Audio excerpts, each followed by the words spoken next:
या न्यूज बुलेटिनचे मुख्य प्रायोजक आहेत महाराष्ट्रातील अग्रगण्य सुवर्णपेढी चंदूकाका सराफ अँड सन्स प्रायव्हेट लिमिटेड। या न्यूज बुलेटिनचे सहप्रायोजक आहेत ॲक्रोपोलिस सिस्टीम पुणे।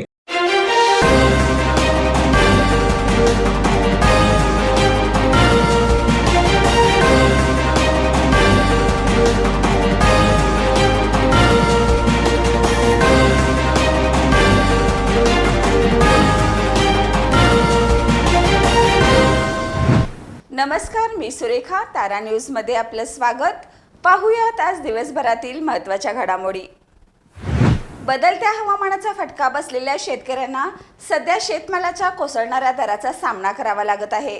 त्यातच आता शेतकऱ्यांनी मदार असलेल्या दुधाच्या जोडधंद्यानेही दगा दिला असून दुधाचे दर 34 रुपये प्रति लिटरवरून थेट 25 ते 26 रुपये प्रति लिटरवर येऊन पोहोचले आहेत।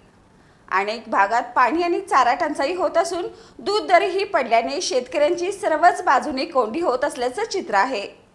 बदलत्या हवामानाचा फटका बसलेल्या शेतकऱ्यांना सध्या शेतमालाच्या कोसळणाऱ्या दराचा सामना करावा लागत आहे। 6 महिन्यापूर्वीही असेच दर पडले आणि दूध उत्पादक शेतकऱ्यांनी आंदोलन पुकारले।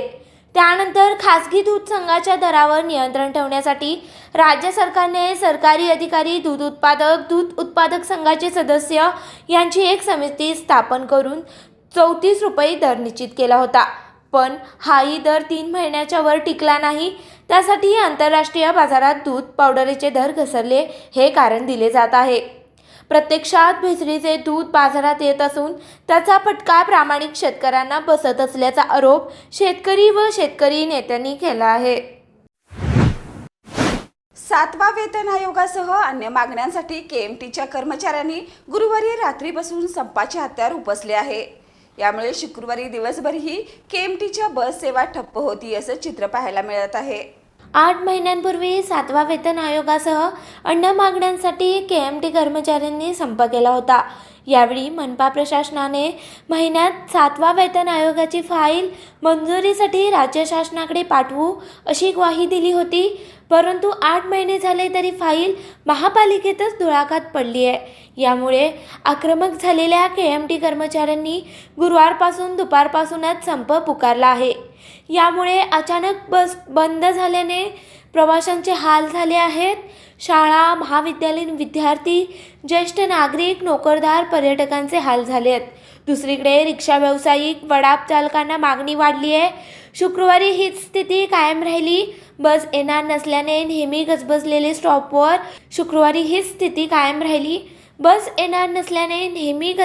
स्टॉपवर शुक्रवारी शुकशुकाट पाहण्यास मिळाला, तर काही प्रवाशांना संपाची माहिती नसल्याने स्टॉपवरच दिसून आले।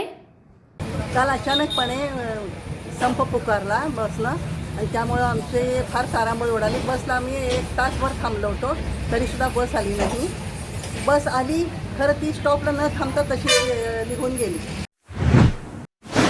शिवाजी विद्यापीठात उभारण्यात येणाऱ्या कुस्ती संकुलन इमारतीचं भूमिपूजन आणि कोनशिला आवरण गोव्याचे मुख्यमंत्री डॉक्टर प्रमोद सावंत यांच्या हस्ते व उच्च व तंत्र शिक्षण मंत्री चंद्रकांत पाटील यांच्या प्रमुख उपस्थितीत झाले। गोव्याचे मुख्यमंत्री डॉक्टर प्रमोद सावंत यांनी शिवाजी विद्यापीठातील कुस्ती संकुलाचा आराखडा पाहून समाधान व्यक्त केले। संकुल उभारणीसाठी शुभेच्छा दिल्या। कुलगुरू डॉक्टर DT शिर्के, प्राध्यापक कुलगुरू डॉक्टर PS पाटील प्रमुख उपस्थित होते। विद्यापीठातील क्रीडा अधिविभागाजवळील NCC भवनच्या मागील बाजूस आंतरराष्ट्रीय दर्जाच्या कुस्ती संकुलाची भव्य इमारत उभारणार आहे। यावेळी कुलसचिव डॉक्टर BN शिंदे, परीक्षा व मूल्यमापन मंडळाचे संचालक डॉक्टर अजित सिंह जाधव, वित्त व लेखा अधिकारी डॉक्टर सुहासिनी पाटील, अधिष्ठाता डॉक्टर श्रीकृष्ण महाजन, डॉक्टर महादेव देशमुख, क्रीडा संचालक डॉक्टर शरद बनसोडे, विद्यार्थी विकास मंडळाचे संचालक डॉक्टर प्रकाश गायकवाड, डॉक्टर धनंजय सुतार, डॉक्टर तानाजी चौगुले, डॉक्टर गिरीश कुलकर्णी उपस्थित होते। कसबा पावडा येथील न्याय संकुलनात रविवारी 1 दिवसीय राज्य वकील परिषद कोल्हापूर 2023चं आयोजन केलं आहे। या परिषदेला देशभरातून सुमारे 1,500हून अधिक वकील उपस्थित राहणार आहेत। वकील परिषदेचे काम अंतिम टप्प्यात सुरू आहे। परिषदेचे उद्घाटन सर्वोच्च न्यायालयाचे न्यायमूर्ती अभय ओक यांच्या हस्ते होणार आहे। कर्नाटक उच्च न्यायालयाचे मुख्य न्यायमूर्ती प्रसन्ना वराळे यांच्यासह महाराष्ट्र, गोवा येथील प्रमुख उपस्थित राहणार आहेत। परिषदेस मुंबई उच्च न्यायालयाचे न्यायमूर्ती अमित बोरकर, संजय देशमुख, राज्याचे ॲडव्होकेट जनरल वीरेंद्र सराफ, गोव्याचे advocate general Devidas Pangam, bar council of इंडियाचे अध्यक्ष मननकुमार मिश्रा, महाराष्ट्र राज्य ग्राहक तक्रार निवारण आयोगाचे अध्यक्ष सुरेंद्र तावडे आदी मान्यवर उपस्थित राहणार आहेत. न्याय सर्वांसाठी या संकल्पनेची प्रतीक्षा अंमलबजावणी ही परिषदेची संकल्पना आहे. उद्या रविवारी सकाळी 10 वाजता कसबा बावडा न्याय संकुलनात परिषदेला सुरुवात होणार आहे. कोल्हापूरसह सांगली, सातारा, रत्नागिरी, सिंधुदुर्ग, सोलापूर जिल्ह्याकरिता मुंबई उच्च न्यायालयाचे सर्किट बँच कोल्हापुरात व्हावे ही प्रमुख मागणी असणार आहे. यासह वकिलांचे प्रलंबित प्रश्न, नवोदित वकिलांसमोरील आव्हाने, न्यायालयातील कामकाजातील दिरंगाई कमी करण्यासाठी उपायांवर चर्चा होणार आहे. याबाबतचे ठरावही या परिषदेत मंजूर केले जाणार आहेत. भाऊराव यांनी दलित आणि अस्पृश्यांच्या शिक्षणासाठी महत्त्वपूर्ण काम केलं होतं. कमवा आणि शिका योजना तसंच रयत शिक्षण संस्था ही त्याच कामाची उदाहरणे आहेत. पण त्यांच्या जन्मगाव असलेल्या ठिकाणी घराची अवस्था पडीक असल्याचं चित्र दिसून येते. कर्मवीर भाऊराव पाटील यांचा जन्म 22 सप्टेंबर 1887 रोजी. त्यांचा जन्म कोल्हापूर जिल्ह्यातील कुंभोज गावात शेतकरी कुटुंबात झाला. भाऊराव यांनी लहानपणापासूनच आपले आयुष्य जातपात न पाळता अस्पृश्यांसोबत आणि त्यांच्यासाठी खर्ची घातले होते. त्यांच्यावर राजश्री शाहू महाराज यांच्या कामाचा मोठा प्रभाव होता. भाऊरावांनी दलित व अस्पृश्यांच्या शिक्षणासाठी महत्त्वपूर्ण काम केले होते. कमवा आणि शिका योजना तसेच रयत शिक्षण संस्था ही त्याच कामाची उदाहरणे आहेत. कर्मवीर भाऊराव पाटील हे महाराष्ट्रातील एक थोर समाजसुधारक आणि शिक्षण प्रसारक होते. स्वावलंबनाने कष्ट करून शिका हा त्यांचा मंत्र होता. सर्वसामान्य जनतेपर्यंत शिक्षण प्रसार करण्यासाठी त्यांनी रयत शिक्षण संस्थेची स्थापना केली. भाऊरावांनी मागास आणि गरीब मुलांना शिक्षण घेणे शक्य व्हावे म्हणून कमवा आणि शिका ही योजना सुरू करून मोठे काम केले. ते ज्योतिराव फुले यांनी सुरू केलेल्या सत्यशोधक समाजाचे एक महत्त्वाचे सदस्य होते. भाऊराव पाटील यांना 1959 साली त्यांच्या कार्याबद्दल पद्मभूषण हा पुरस्कारही मिळाला. अशा या थोर व्यक्तिमत्वाचे कर्मवीर भाऊराव पाटील यांच्या जन्मता ठिकाणी असलेले घराची अवस्था पडीक झाली आहे. याकडे प्रशासनाने लक्ष द्यायला हवे असे नागरिक आवाहन करत आहेत. कर्मवीर भाऊराव पाटील यांचं जन्मगाव आहे आणि आज तुम्ही हे मागं बघत आहात की कर्मवीर भाऊराव पाटलांचं हे घर आहे. तर कर्मवीर भाऊराव पाटलांचा जन्म झाला या घरामध्ये. खरं तर सरकारचा व्हिडिओच्या माध्यमातून मी असं जाहीर निषेध करतो, कारण ज्या कर्मवीर भाऊराव पाटलांनी बहुजन समाजातल्या विद्यार्थ्यांच्या जीवनामध्ये ज्ञानाच्या रूपाने प्रकाश आणला.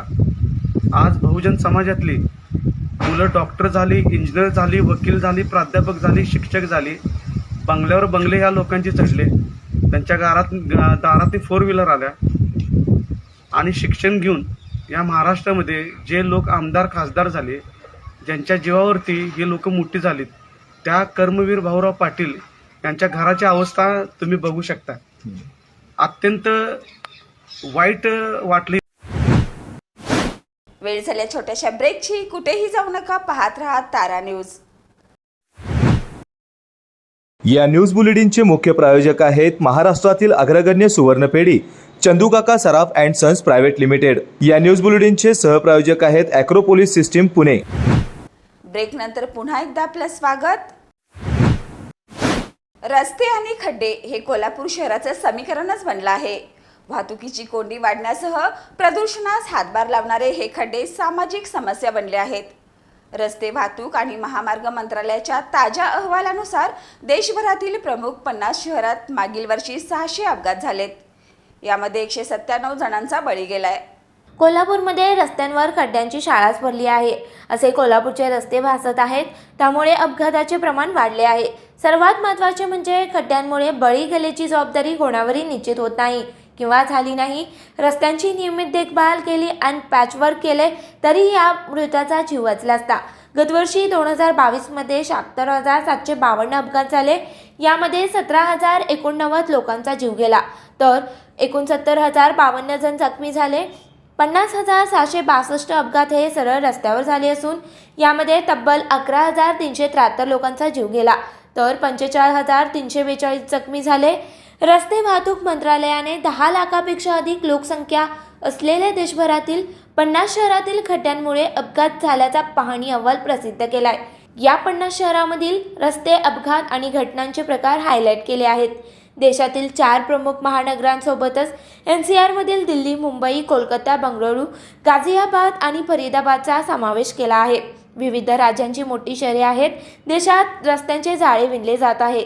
रस्ते वाहतूक आणि महामार्ग मंत्रालयाच्या अहवालानुसार 2022मध्ये रस्त्यावरील खड्डे 600 अपघातांचे कारण बनले, ज्यामध्ये 197 लोकांना आपला जीव गमवावा लागलाय. मानवी चुकांमुळे दरवर्षी अनेक लोकांना जीव गमवावा लागत आहे. अधिक अपघात होत असताना त्यात त्रुटी असल्याचे स्पष्ट झाले आहे, ज्या दुरुस्त करणे आवश्यक आहे. खड्ड्यांमुळे होणाऱ्या मृत्यू प्रकरणी एकाही रोड एजन्सीवर कारवाई का होत नाही, असा प्रश्न सर्वसामान्य जनतेला पडत आहे. रस्त्याच्या बांधकामासाठी ठरवून दिलेल्या नियमांचं काटेकोरपणे पालन केले असते तर हे जीव कदाचित आज जिवंत दिसले असते. राज ठाकरे यांनी आज वर्षा निवासस्थानी मुख्यमंत्री एकनाथ शिंदे यांची भेट घेतली. यावेळी त्यांची मुख्यमंत्र्यांसोबत टोल संदर्भात चर्चा झाली. याची मुख्यमंत्री एकनाथ शिंदे यांनी सोशल मीडियावर माहिती दिली. मनसे अध्यक्ष राज ठाकरे यांनी आज वर्षा निवासस्थानी मुख्यमंत्री एकनाथ शिंदे यांची भेट घेतली. राज ठाकरे यांच्यासोबत मनसेचे आमदार राजू पाटील हे देखील यावेळी उपस्थित होते. राज ठाकरे मुख्यमंत्र्यांच्या भेटीला येण्यामागे 2 कारणं समोर आली आहेत. पहिलं कारण म्हणजे दुकानांवरील मराठी पाट्या आणि दुसरं कारण म्हणजे टोल मुद्दा. दुकानांवरील ठळक अक्षरातील मराठी पाट्या हा मुद्दा सध्या तापलेला आहे. प्रशासनाकडून मुख्यतः मुंबई महापालिकेकडून कारवाई केली जाते, मात्र ही कारवाई थातूरमातूर असल्याचा आरोप मनसेचा आहे. त्यामुळे मनसेकडून ठिकठिकाणी आंदोलन केले जात आहे. या भेटीबाबत मुख्यमंत्री एकनाथ शिंदे यांनी सोशल मीडियावर माहिती दिली. आता या भेटीनंतर मुख्यमंत्री एकनाथ शिंदे हे मराठी पाट्या व टोल मुद्द्यांवर काय निर्णय घेतात याकडे सर्वांचं लक्ष लागलंय. कोल्हापूर पावसाळ्यात महापुरात पंचगंगा नदीपात्राजवळ नवीन पूल करताना टाकलेल्या भराव्यामुळे निम्मे शहर पाण्यात बुडाले. यामुळे कोल्हापूरच्या जनतेने तीव्र नाराजी व्यक्त करून याबाबत प्रशासनास सूचना केल्या होत्या. यावेळी हसन मुश्रीफ म्हणाले, या पुलाबाबत मी व तत्कालीन पालकमंत्री बंटी पाटील यांनी कराड कोल्हापूर येथे बैठक घेतली. तसंच पाहणी करून पुराचे पाणी येऊन अडचण निर्माण होणार नाही यासाठी पूल पिलरचे बांधण्यासाठी संबंधितांना कळवलं होतं. पालकमंत्री हसन मुश्रीफ यांनी केंद्रीय मंत्री नितीन गडकरी यांना फोनवरून कोल्हापुरातील महापूर व त्या संदर्भातील सूचना या घटनाचा संदर्भ दिला. केंद्रीय मंत्री नितीन गडकरी यांनी तत्काल बांधकाम राष्ट्रीय चेअरमन संतोष जाधव आणि शानू श्रीवास्तव यांना फोनवरून याबाबत सविस्तर माहिती दिली. तसेच कोल्हापुरात पूल बांधताना पूल भराव्याऐवजी पिलरचे पूल बांधकाम होईल. महापूर आला तर पुरामुळे शहराला धोका निर्माण होणार नाही असंही त्यांनी यावेळी सांगितलं. तसेच पूर्वी झालेल्या बांधकामामुळे कोल्हापूरकरांची झालेल्या महापुराच्या घटनेबाबत नाराजी व्यक्त केली, अशी माहिती आज मंत्री हसन मुश्रीफ यांनी पत्रकार परिषदेत दिली. सातारा ते कागल असा जो नॅशनल हायवेचं 6 पदरी रस्त्याचं जे काम सुरू आहे, त्यामध्ये हा रस्ता कसा व्हावा यासाठी एक प्रेझेंटेशन कोल्हापूरला झालं होतं. त्यानंतर कराडला दुसरं प्रेझेंटेशन झालं आणि त्यामध्ये सगळ्या अधिकाऱ्यांच्या समेत तत्कालीन पालकमंत्री आणि मी बंटी पाटील आणि मी स्वतः त्या अधिकाऱ्यांना घेऊन कागलपासून मी स्वतः टोपपर्यंत गेलो होतो. आणि त्या ज्या अडचणी आहेत, यापूर्वी जो रस्ता झाला त्याला सर्व्हिस रोड नव्हते सगळे, त्यानंतर काही जागा त्यांनी ताब्यातच घेतल्या नव्हत्या, अनेक गावांच्या अनेक अडचणी होत्या. आणि त्यावेळेस सगळ्यात मोठी जी अडचण होती ही पंचगंगा पूल आणि कागलचा स्टँडजवळची पूलची, ते भराव घालून करण्याचं त्यावेळी नियोजित होतं. ते 3400 मीटर अंतराचं पाहून पाणी जे वाहून जाणार आहे, फक्त 34 मीटरचीच जागा आणि त्या जागेतून पाणी एवढं मोठं जाणार नाही, ही सगळ्यात मोठी अडचण होती. आणि भराव घातल्यामुळं जे पाणी आता पंचगंगेला महापूर दरवर्षी येतो आणि ते पाणी अनेक दिवस राहतं आणि ह्याच्यामुळं पाणी फार निम्मं कोल्हापूरच बुडालं असतं. आणि ही सातत्याने काही प्रसार माध्यमातील आमच्या दैनिकामध्ये असेल किंवा इलेक्ट्रॉनिक माध्यमामध्ये या बातम्या येत होत्या. आणि मग काल योगायोगानं माझी आणि या खात्याचे केंद्रीय मंत्री नितीन गडकरी साहेबांची दिल्लीमध्ये बैठक नागपूरला बैठक झाली आणि त्यामध्ये तात्काळ त्याने अंशुमान श्रीवास्तव जे चीफ इंजिनियर मुंबईमध्ये बसतात नॅशनल हायवेचे अथॉरिटीचे आणि संतोष यादव हे जे चेअरमन आहेत नॅशनल हायवे अथॉरिटीचे त्यांना दोघांना तात्काळ दूरध्वनीनं फोन केला आणि त्यांनी अतिशय नाराजी व्यक्त केली की बाबा या लोकांनी अशी मागणी केलेली असताना पुन्हा हे भरावाचे पूल आलेच कसे तर तात्काळ त्यांनी पिलरचेच पूल झाले पाहिजेत अशा प्रकारचे आदेश काल दिलेले आहेत. त्या दोघांनाही सांगितलं आहे आणि मला त्यांनी सांगितलेलं आहे की हे जर झालं नाही असं वाटलं तुम्हाला तर दिल्लीमध्ये तुम्ही तात्काळ माझी वेळ घेऊन या, मी तात्काळ हे काम करून देतो. शिक्षक कर्मचारी संघटना समन्वय समितीच्या बेमुदत संपात तोडगा निघावा यासाठी 20 मार्च 2023 रोजी राज्य समन्वय समितीच्या सुकाणू समितीबरोबर चर्चा करून कर्मचारी शिक्षकांना जुनी पेन्शन योजना लागू करण्याचे आश्वासन दिले होते. शासकीय कर्मचारी संघटनांना दिलेल्या आश्वासनाची पूर्तता केली नसल्याने आज जिल्हाधिकारी कार्यालय येथे अखिल भारतीय राज्य सहकारी कर्मचारी महासंघाच्या नेतृत्वाखाली PFRDA रद्द व्हावे या मागणीसाठी सहकुटुंब मोर्चा काढण्यात आलाय.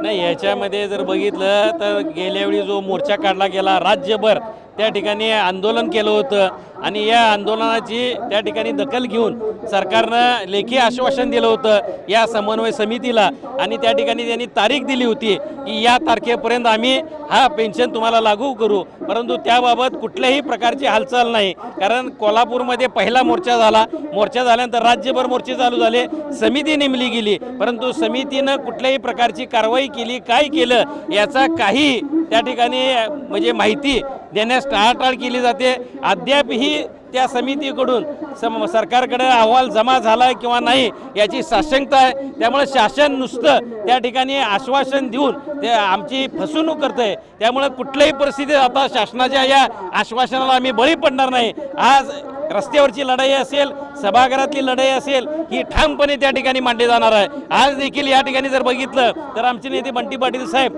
हे उपस्थित राहणार होते, परंतु त्यांच्या काही कामामुळे ते हजर राहू शकले नाहीत, परंतु त्यांनी जाहीर पाठिंबा या ठिकाणी या संपाला दिलेला आहे. त्यामुळे आज हे जे म्हणजे जो आजचा जो मोर्चा आहे हा या ठिकाणी कुटुंबासमवेत मोर्चा आहे. त्यामुळे पेन्शन जे आहे ती आमच्या हक्काची आहे आणि ती आम्हाला मिळालीच पाहिजे. त्याचबरोबर बाकीच्या मागण्या सुद्धा लवेकर साहेब या ठिकाणी तुम्हाला सांगतील की काय काय मागण्या आम्ही शासनाने केलेल्या आहेत आणि या बाबतीत सभागृहामध्ये येणाऱ्या उद्याच्या अधिवेशनामध्ये या कर्मचारी म्हणजे शासकीय निमशासकीय शिक्षक शिक्षकेतर कर्मचारी यांच्यासाठीच त्या ठिकाणी लढण्याची भूमिका लोकप्रतिनिधी म्हणून आम्ही घेणार आहोत. त्या ठिकाणी कुठेही कमी पडणार नाही ही ग्वाही या निमित्ताने देतो. धन्यवाद. आमचा बेमुदत संप सुरू होता. 20 मार्चला माननीय मुख्यमंत्री महोदयाने आमच्याशी चर्चा केली आणि आम्हाला लेखी आश्वासन दिलं की तुम्हाला जुनी पेन्शन योजना लागू करू म्हणून. 8 महिने झाले त्या आश्वासनाचा विसर मुख्यमंत्र्यांना पडलेला आहे. त्याची आठवण करून द्यायसाठी आज आम्ही कोल्हापूरमध्ये सहकुटुंब मोर्चा काढला आहे. ह्या मोर्चात पहिली आमची मागणी आहे की जे लेखी आश्वासन 20 मार्च 2023ला माननीय मुख्यमंत्री महोदयांनी दिलं होतं ते आश्वासन पाळावं आणि ताबडतोबीने त्या संदर्भातला शासन निर्णय प्रसारित करावा. त्याचबरोबर शिक्षकांच्या अनेक मागण्या आहेत. समूह शाळा योजना रद्द करावी, शिक्षकांना अशैक्षणिक कामे देऊ नयेत, शिक्षकांना शिकवू द्या आणि विद्यार्थ्यांना शिकू द्या अशी आमची मागणी आहे. त्याचबरोबर सर्व रिक्त पदे कंत्राटीवर न भरता नियमित आस्थापनेवर भरा आणि बेरोजगारांना रोजगार द्या. बेरोजगारांना नियमित आणि संपूर्ण पगार मिळाला पाहिजे. त्यातला कुठलाही वाटा कुठल्याही कंपनीला जाता कामा नये. बेरोजगारांचे आज पुन्हा हाल सोसलेत त्यांना संपूर्ण पगारावर शासन सेवेत ठराविक कालावधीमध्ये नोकरी दिली पाहिजे. कारण आज शासन सेवेमध्ये जवळपास 3 लाख पदं शासकीय कर्मचारी आणि शिक्षकांची रिक्त आहेत आणि ही पदं ताबडतोबीने भरली पाहिजेत अशी आमची मागणी आहे. ही मागणी मान्य केली नाही, ताबडतोबीने शासन निर्णय निघाला नाही तर ह्याच महिन्यात आम्ही पुन्हा बेमुदत संपावर जाणार आहोत. तर या होत्या आज दिवसभरातील महत्त्वाच्या घडामोडी. पुन्हा भेटूया नवीन बातमीपत्रासह. तोपर्यंत पाहत रहा तारा न्यूज.